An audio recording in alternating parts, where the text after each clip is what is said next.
that time of the year again, folks.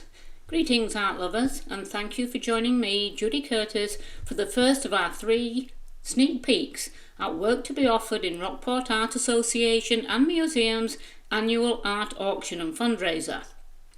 The auction will take place on Saturday, May 4th, online only, at 2 p.m. EST. I hope you'll be able to join us for what promises to be a scintillating event. And now, without further ado, let's start with wonderful Lester Stevens and one of his superb and intimate landscapes of Vinalhaven, Maine. I love his twisted, gnarly old trees, which have so much character and which look like they've been growing in situ forever. They're always a part of the landscape. His colour tones are always spot on, and his brush strokes are definitely what they call bravura. Next up, Paul Strzyk with Gloucester Harbour. Now, while this may be typical genre for many artists, Strzyk brings his signature look to it, with a simplified backdrop to emphasise his foreground focal point, which is where the soft silvery light on the water meets the more dramatic line of the ship's bow. The immediate foreground is less defined, with loose brushwork to suggest fishermen spreading out their nets on an old wharf. The same with the buildings, appearing atmospherically on the opposite shore to create a sense of distance. And check out how he strategically places the odd red notes. Another great Strzyk. And now we come to 3 works by Emil Gruppi. First up, Fog Gloucester. Emil was perfectly placed to study the harbour each and every day, so he knew how to obtain the best lighting effects and perspective.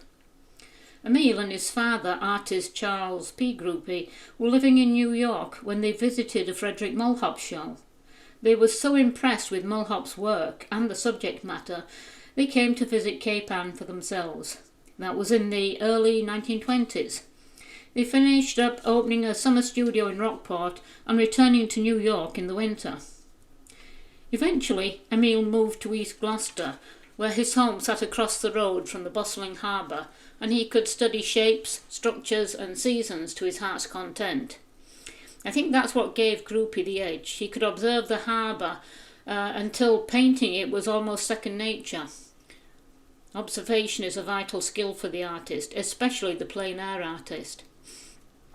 Many people look, but they don't see. They don't stop to study or observe. All this helped Emil Gruppi become not only one of Cape Ann's best beloved artists, but also a well-respected painter in the wider art world.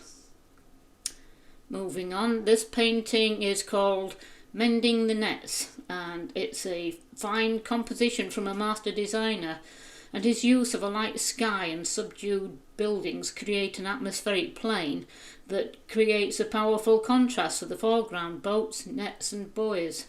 A study in textures, you might say.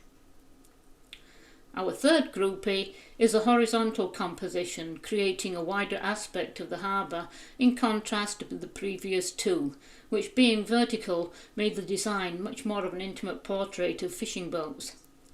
In Frozen Harbour, Gruppi's brushwork is a joy to look at. His broad brushstrokes are fluid and it is easy to see the broken colour of the ice, both sunlit and in shadow. The reflections in the small pool of melted ice create, together with the pilings, a useful counterpoint to the upper half of the painting.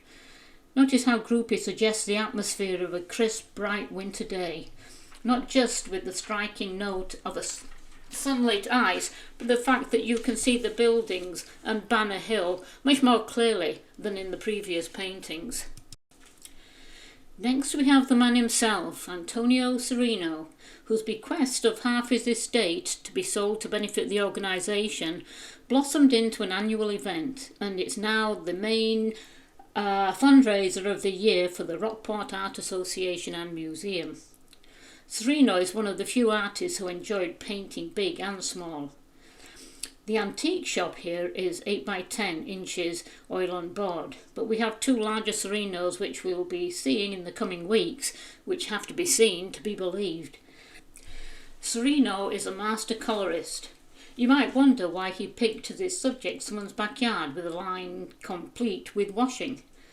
But that's perhaps why, because without the washing line he would have been left with a 3-storey red house beside an even taller yellow house, with a pile of objets d'art in the foreground. The washing line ties the painting together. Without it, the composition wouldn't work, and the white sheets balance the colour and the design. Besides, who doesn't love a painting of washing hanging out? It sets the mood of a sunny day in Rockport in bygone days before the advent of dryers. It's historical. And lastly, for this week, A.T. Hibberd and Rockport in Autumn. This, of course, is a rarity for Hibberd, who often preferred painting rural landscapes rather than street scenes. Nevertheless, no matter what the genre, Hibberd executes a powerful design with the classic S-curve of the road combined with beautifully rendered New England architecture. He also gets the feeling of the autumnal atmosphere with his remarkable colour choices, where the greens are balanced by the red house and the yellow-orange foliage works well with the blue-purple shadows. Hibberd was always concerned with tones and values. Well, that's it for this week. Thank you for joining me, Judy Curtis, for our first sneak peek at the Rockport Art Association and Museum's upcoming annual auction. I hope you'll join me next week, same time, same place, as we take a look at Jane Peterson, Anthony Teamy and Frederick Waugh, to name just a few.